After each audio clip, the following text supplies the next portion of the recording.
અને પોલીસની પણ એટલી દાદાગીરી અને તાનાશાહી છે કે એ લોકોને પણ પોતાના જ ખેતરની અંદર માર મારી રહી છે અને પોલીસ સ્ટેશનની અંદર 10 વાગ્યા સુધી પહોંચી રાખવા.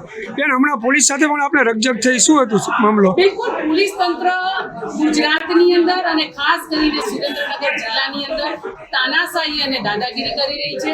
જ્યારે અમે લોકો આ કલેક્ટર કચેરીની અંદર કલેક્ટરને મળવા અમારા તાલુકા અમારા જિલ્લાના ખેડૂતોને જ્યારે પરમિશન વગર થાંભલા નાખવાના, વળતર વગર થાંભલા નાખવાના પ્રશ્નોને લઈને અમે જ્યારે અંદર આવી રહ્યા હતા ત્યારે આ પોલીસ તંત્ર એટલી હદે દાદાગીરી કરે છે. અંદર નથી જવા દેતા. 5 લોકો આવશે, 2 લોકો આવશે. આ પ્રજાના ટેક્સથી ચાલતી આ કચેરી છે, પ્રજાના ટેક્સથી ચાલતા બધા અધિકારીઓના પગારો છે, પણ ખબર નહીં આ કોના પાવરથી, કોના દાદાગીરીથી આ પોલીસ તંત્ર આટલું પાવર કરી રહ્યું છે. અને જ્યારે સામાન્ય માણસ, સામાન્ય પ્રજા પોતાના પ્રશ્ન માટે જ્યારે આ કચેરીની અંદર આવતો હોય ત્યારે કોઈ સામાન્ય માણસને કચેરીની અંદર પૂછવા દેવામાં કે પૂછવા દેવામાં આવતો નથી. આવી દાદાગીરી એ પોલીસ તંત્ર કરી. કલેક્ટર સાહેબે શું જવાબ આપ્યો આ મામલે? મને પોતાને એવું લાગે છે કે જ્યાં અમે સાંભળ્યા, જ્યાં અમે અમારી રજૂઆતો કરી અને તમે સમજો છો કે 15 થી 20 મિનિટ સુધી કાયદાઓ માટેની રકઝક થઈ છે. ફોનની બજારમાં જે બધા ખેડૂતની જે વાડીમાંથી જે વીજ પસાર જે આ 765 જેવી લાઈન જે પસાર થાય છે, બરોબર, કોઈ જાતની કાંઈ નોટિસ નથી આપી, કોઈ જાતનું કાંઈ સર્વે ક્યારે કરી ગયા, કોઈ જાતની જાણ નથી કરી. અને જ્યારે ફોનની ગામની અંદર જ્યારે આવે ત્યારે એક જ હંગાતે 700 થી 800 પોલીસ આવે છે, બરોબર.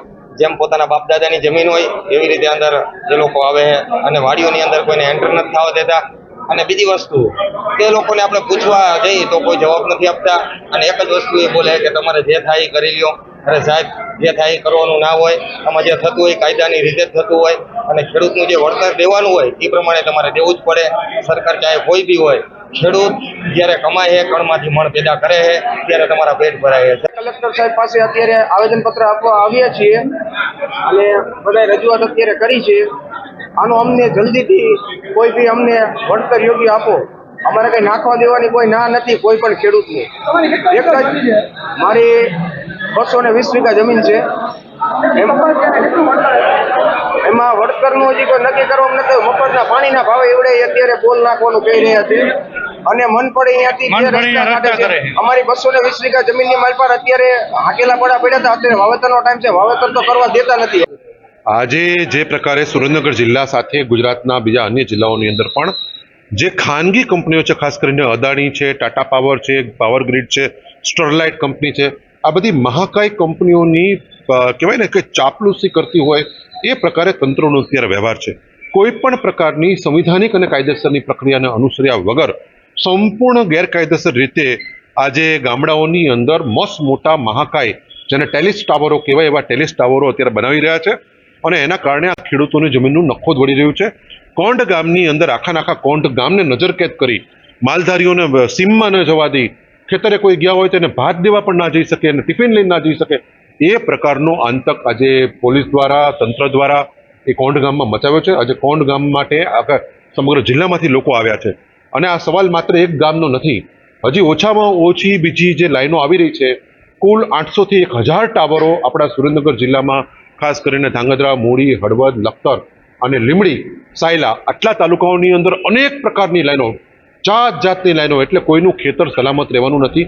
આ હુકમને આગળ કરીને અને એ હુકમમાં પણ માત્ર જે ખેડૂતનું ખેતર આવે છે એની અંદર 67 મીટરના કોરિડોરમાં કામ કરવાની સત્તા એ હુકમ આપે છે.